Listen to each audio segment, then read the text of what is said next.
अस्सलामुअलैकुम वरहमतुल्लाहि वबरकातुहू। Dear students, मैं उम्मीद करता हूँ आप सब ठीक होंगे, खैरियत से होंगे। डियर स्टूडेंट्स, आज मैं जिस टॉपिक पे आपसे बातचीत करूँगा वो ग्रामर का एक बहुत ही अहम टॉपिक्स है, बहुत ही अहम मौजू है, conditional sentences. Dear students, conditional sentences 9th से लेकर BSc तक जितने भी स्टूडेंट्स हैं और चाहे वो किसी भी क्लास से बिलोंग करते हों, उनके लिए ये टॉपिक बहुत अहम है। किसी क्लास में ये MCQ की शक्ल में आता है और किसी क्लास के पेपर में ये सब्जेक्टिव पेपर में एज अ करेक्शन के तौर पे आता है। तो डियर स्टूडेंट्स, कंडीशनल सेंटेंसेस जो हैं ये होते हैं 4 किस्म के। एक होता है फर्स्ट कंडीशनल सेंटेंस, दूसरा होता है सेकंड कंडीशनल सेंटेंस, तीसरा होता है थर्ड कंडीशनल सेंटेंस, जबकि आखिरी और जो फोर्थ कंडीशनल सेंटेंस है उसका नाम है zero conditional sentence. Dear students, 9th से लेकर जो BSc तक जो बच्चों को करेक्शन के तौर पे ये MCQ की शक्ल पे जो आते हैं कंडीशनल सेंटेंसेस, उनमें जो कंडीशनल सेंटेंसेस ज़्यादा इस्तेमाल होते हैं वो है first conditional sentence, second conditional sentence और थर्ड कंडीशनल सेंटेंस।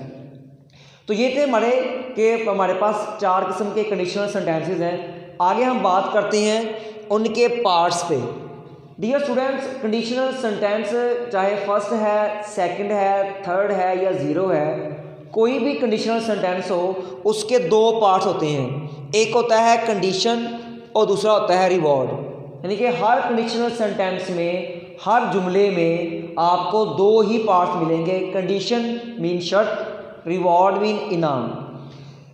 नेक्स्ट हमारे पास arrangement. Dear students, conditional sentence चाहे फर्स्ट है, सेकंड है या थर्ड है या ज़ीरो है, उनका जो जुमला है उसके आने का जो स्टाइल है, जो अंदाज़ है, वो 2 तरह का है।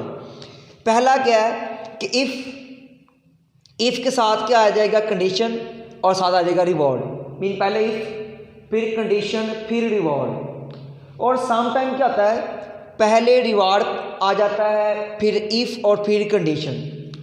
यानी कि रिवॉर्ड या तो शुरू में आ जाएगा या आखिर पे आ जाएगा। तो दोनों तरह से आपको जो जुमला है वो पेपर में आ सकता है। आपका जो टीचर है, जो आपका एग्जामिनर आपसे वो पूछ सकता है। तो डियर स्टूडेंट्स, कंडीशनल सेंटेंसेस में 2 ही जुमले होते हैं ज़्यादा, और हम उन्हीं जुमले 2 ही होते हैं, और मैं आपसे उन्हीं 2 जुमलों पर आज बहस करूँगा, बातचीत करूँगा और आपको उनके बारे में मालूमात दूंगा। तो इस वीडियो को आखिर तक देखिएगा ताकि आपको ये तमाम बातें आपके जहन में बैठ जाएँ। तो अब जुमले होते हैं 2, एक पॉजिटिव और एक नेगेटिव, बस। ठीक है जी। तो हम बढ़ते हैं अपने फर्स्ट कंडीशनल सेंटेंस की तरफ।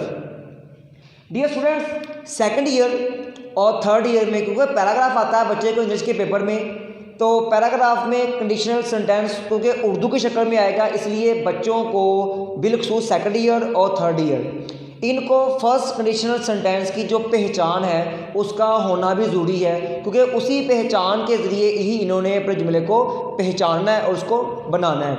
तो क्योंकि कंडीशनल सेंटेंसेस में 2 पार्ट्स होते हैं, एक कंडीशन और एक रिवॉर्ड, तो कंडीशन की पहचान अलग है, रिवॉर्ड की अलग है। तो जो फर्स्ट कंडीशनल सेंटेंस है उसमें जो पहचान है वो है गा गी गे, ये होगी कंडीशन की।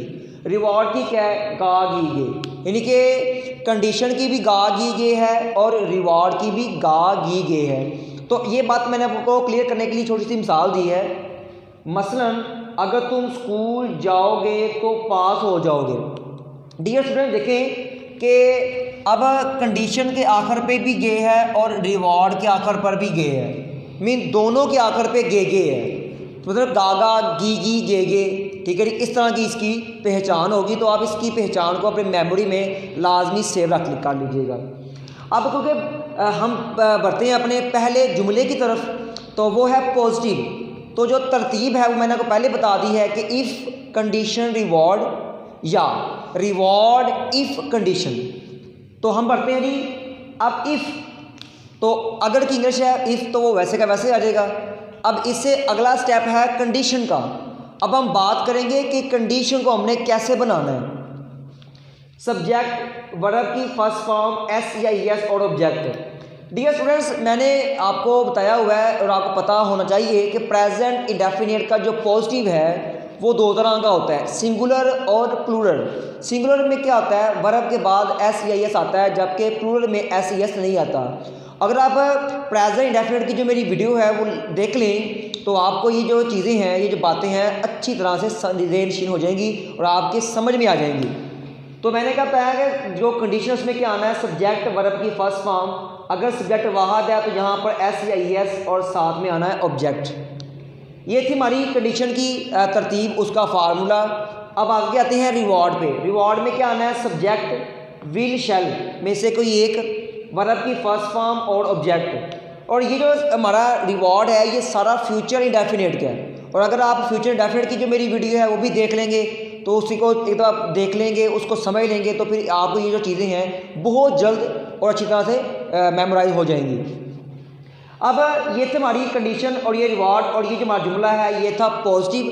अब हम आते हैं नेगेटिव की तरफ। नेगेटिव की भी यही तरतीब है, इफ़ कंडीशन रिवॉर्ड या सम टाइम रिवॉर्ड पहले फिर इफ़ फिर कंडीशन। तो अब हम बात करते हैं उसकी तरतीब की, उसके फार्मूला की। इफ़ अगर वो तो वैसे का वैसे आ जाएगा।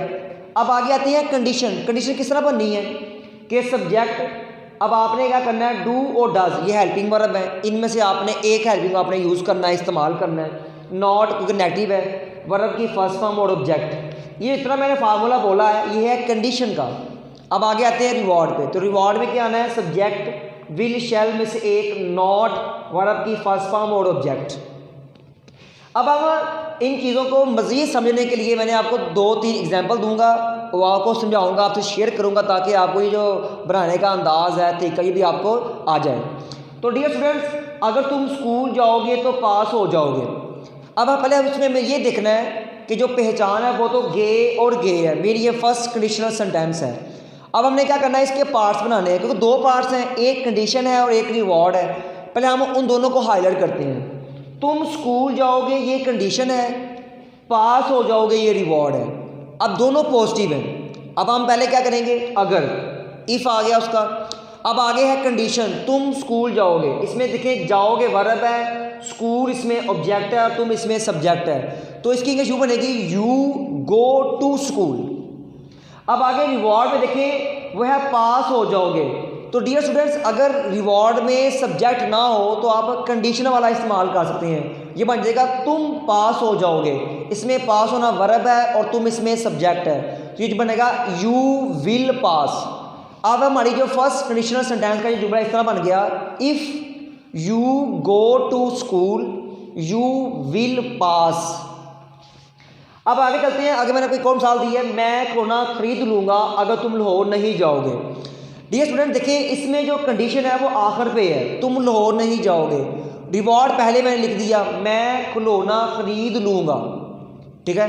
अब देखिए इसमें जो कंडीशन है नेगेटिव में है और जो रिवॉर्ड वो पॉजिटिव में है, तो ऐसा मुमकिन है, ये ज़रूरी नहीं है कि दोनों नेगेटिव के हों दोनों पॉजिटिव के हों, एक नेगेटिव का एक पॉजिटिव का भी हो सकता है। अब अगर इफ़ तो आ गया, तुम लाहौर नहीं जाओगे, ये नेगेटिव है, ये क्या है जी हमारे पास नेगेटिव है। तो अब हम इसको पहले पार्ट्स बनाएंगे। इसमें जाना क्या है वर्ब, लाहौर ऑब्जेक्ट है, तुम क्या है इसमें सब्जेक्ट है, तो ये यूँ बनेगा you do not go to Lahore, ठीक है जी। अब आगे रिवॉर्ड क्या है, मैं खिलौना खरीद लूँगा। अब देखिए रिवॉर्ड में सब्जेक्ट है, इसलिए हम अब कंडीशन वाला इस्तेमाल नहीं करेंगे। खरीदना वर्ब है, खिलौना ऑब्जेक्ट है, मैं इसमें सब्जेक्ट है, तो ये बनेगा आए शैल बाय ऑटो आए।